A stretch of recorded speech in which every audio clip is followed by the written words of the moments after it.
کہانی شروعات د روبوټ نومې د یو مشهور پلاستیک سرجن نه کیږي کوم چې تر دې حده پورې قابل چې په سپین کې به غټو ډاکټرانو له لیکچرې ورکولي. هغه په یو لیکچر کې هغه ډاکټرانو ته دا خبره وکړي په دنیا کې اوسه پورې په مکمله توګه باندې د مخ د بدلولو اپریشن صرف نښه شوي او په دې کې 3 اپریشن ما په خپل لاسونو باندې کړي. د لیکچر د ورکوونه پس د چې کله د خپل کور په اړه باندې روانو په توتلو کې دی یو هسپتال ته ودرېږي. هغلته کې یو کس لا د رشوت د ورکوونه پس وینه ترې نه راواخلي. په اصل کې روبوټ په خپل کور کې په ویرانو په بې ښځې باندې پټ په پټه خوفي او غیر قانوني تجربې کولې. د کوم په باره کې چې چاته هم پته نه وه. د به ویره په خپل کور کې په یوې کمرې کې قید ساتله. هغې ته به هر وخت خاص قسمه جامې ورچولې وې. هغې به د وخت د تېرولو دپاره شپه ورځ ورزشونه کول او کتابونه به یې کتل او کله به هم چې ډېره به تنګه شوله نو بیا به یې ګوډیانې جوړول. په دغه کور کې به یوې ګونګې ښځې کار کو کومې چې به وخت په وخت باندې هغې له خوراک راوړو. د دې نه علاوه که چېرې ویره ته به د عزیز ضرورت و نو هغې به د کیمرو او د ټلیفون په ذریعې سره د روبوټ د مور د کوم نوم چې ملیریا د هغې سره به یې خبرې کولې. کله به چې هم روبوټ خپل کور ته راغی نو ټول نه مخکې هغه به هغه وینه په خپلې باټرۍ کې په یو مشین کې ږدله او بیا به چې کله په خپلې کمرې کې ورداخل شو نو د خفیه کیمرو په مرستې سره به ویره ته کتل او چې کله ده ته په هر څه ټیک ټاک ولګېدل نو هله به د ویره د چیک اپ دپاره ته. نور اوس کله چې روبوټ خپل کور ته راشي نو هغه حیرانه پاتې شي. هغه ته را پته ولګېږي چې ویره ته اوس د کیمرو په باره کې پته لګېدلې ده چې څه د وجې هغې اوس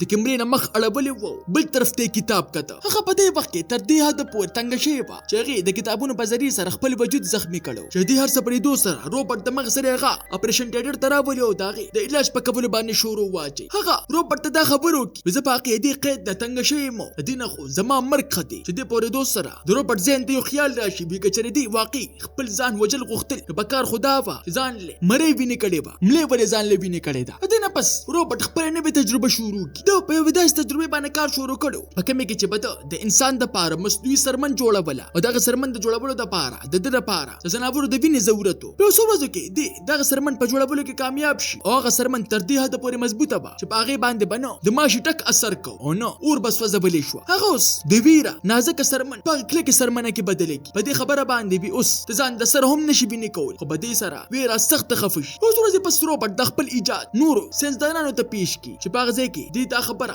دروغ وکړي. ما دا سرمن په بلها ځناورو باندې چک کړه او په دې کې زه کامیاب هم شوم. په دې وخت کې یو صدر د ده نه دا سوال وکړي دا خو ما ته دروغ ښکاري چې روبوټ ورته اخر ریښتې ووایي. ما د خنزیر سرمن د انسان سرمن سره یو ځای کړې ده او همدا وجه چې دا دومره مضبوطه ده. چې دې په اورېدو سره صدر د مغز سره یې د تحقیق درولو حکم ورکړي. په دغه مایوسۍ کې اوس روبوټ د خپل ملګري د کوم نوم چې مارکو دا خواله لاړ شي چې هغه دله دا مشوره ورکړي دا څه ګډې وډې دې شروع کړي دي خپل د پلاستیک سرجۍ والا کار واپس شروع کړه. دې چې کله کور ته واپس راشي نو دې ټول نه مخکې ویره سره میلو شي هغې ته لا خوشخبري وورېږي اوس ستا علاج په مکمله توګه باندې پوره شو او تا ته باقي هېڅ قسمه تبدیلۍ ضرورت نشته. ویره په دې سره خوشحاله شي او په دې سوچ کې لاړه شي زه به اوس نور انسانانو غونته کې عامه زندګي تېرول شروع کومه. په سبا باندې د روبوټ مور ملیریا دې خبرې نه خبردار کړي ویره د حد نه سیوا خطرناکه ښځه ده او تا له دې وجل پکار دي. خو روبوټ د هغې دا خبرې نظرانداز او اوس دې د لاسه د کور ټول نوکران د نوکرۍ نه وباسي. په دې وخت کې یو سړی چا چې د شیر نقلي لباس اچولی د دې کور ته راشي د کوم نوم چې جیکا و دا په اصل کې د مریلیا زوی او دغې کور ته په زوره باندې را داخل شي. په دې وخت کې د مریلیا چې کله ټي وي ته پام شو نو په هغې باندې د یو زرګر د دوکان د غلا ویډیو چلېدله چې په دې سره ملیریا پوه شي چې جیکا بیا د پولیس نه بچ کېدو دپاره دلته کې راغلی دی. جیکا دا غوښتل چې روبوټ ما دا مخ بدل کړي دې دپاره چې پولیس ته زما په باره کې پته ونه لګېږي چې په دې سره ملیریا دې د مغز سرې منع کړي. بیا ناڅاپه دغه نظر چې کله په کیمرو باندې پروزي نو په هغې کې ورته ویره په نظر باندې راشي. دغې په لیدو سره دې حیرانه پاتې شي ولې چې نو اوس هغه پېژندلې وه. هغه داسې لګېږي که چېرې دا ښځه ما مخکې هم لیدلې ده خو دې نه مخکې چې دې په نور څه باندې پوهه شوې ملیریا په ده پسې تمانچه روباسي او ده ته د دې ځای نه تښتېدو دپاره ووایي خو جیکا په هغې باندې حمله وکړي او تمانچه ترې نه راښکي او بیا هغه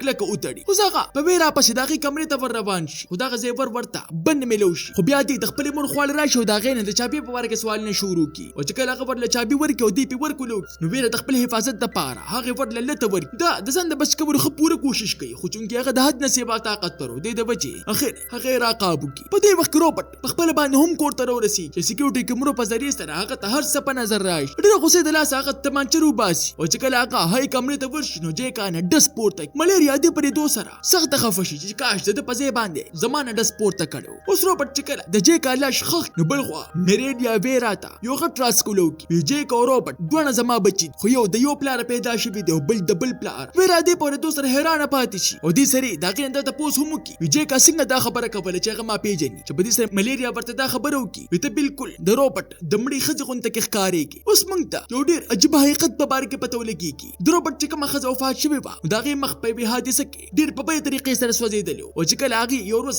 خپل شکل په عیشه کې وکته نو هغه تر دې حده پورې خفه شوه چې خودکشي یې وکړله. او دې واقعې نه پس د روبرټ لور نورما هم په ټینشن کې مبتلا شوله. 6 کاله مخکې روبرټ خپل لور نورما د خوشحالولو دپاره یو پارټۍ ته یې بوتلله، دې دپاره چې دې له غونډه کې زړه خوشحاله شي. هغلته کې یو هلک د هغې په تنګولو باندې شروع واچوله، او چې کله پلار دا دغه هلک نه بچ کړله نو په دې سره هغې ته داسې ولګېدل که چېرې دا حمله پلار په ما باندې وکړله، او هغه داسې خفه شوه چې سترې وجې په سبا باندې هغې په خپله باندې هم خودکشي وکړله. د دې حادثې نه پس روبرټ تر دې حده پورې خفه شو چې هغه ساینسدان اوس په یو لیوني ساینسدان کې بدل شو، او دا کوم هلک چې نورما دې حالت ته ورسوله نو هغه څوک بل څوک نه بلکې وینسټ و. روبرټ بیا هغه هلک راغوا کړ او د بېهوشه کولو نه پس خپل کور ته یې راوسته، او هغلته کې د قید کولو نه پس په هغه باندې خطرناک تجربې کول شروع کړل. هغه وینسټ داسې بدل کړ چې جینۍ یې ترېنه جوړه کړله، او بیا یې د هغه مخ د خپلې ښځې په مخ کې بدل کړ، او بیا یې ورله یو نوی نوم هم ورکړ، ویرا. په بله بل کې د وینسټ چې کله خپل نوي شناخت ته پام شو هغه به دومره په غوسه کې اوسېده چې ځان نه به یې جامې شلولې، میک اپ یې خراب و، او ټوله ورځ بیا په دیوالونو باندې صرف او صرف لیکل کول. خو وخت سره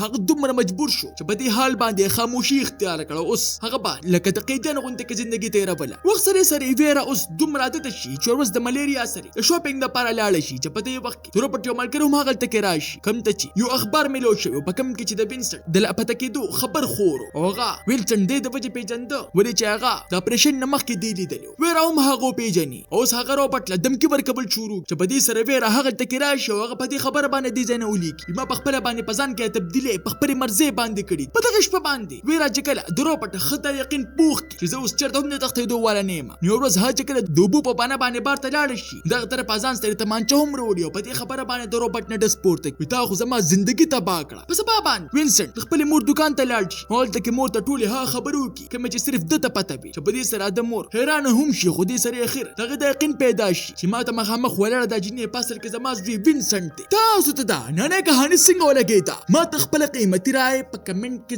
ضرور راکړئ. ملاویږو به په یوه نوي ویډیو سره، ما له راکړئ اجازت. بای بای.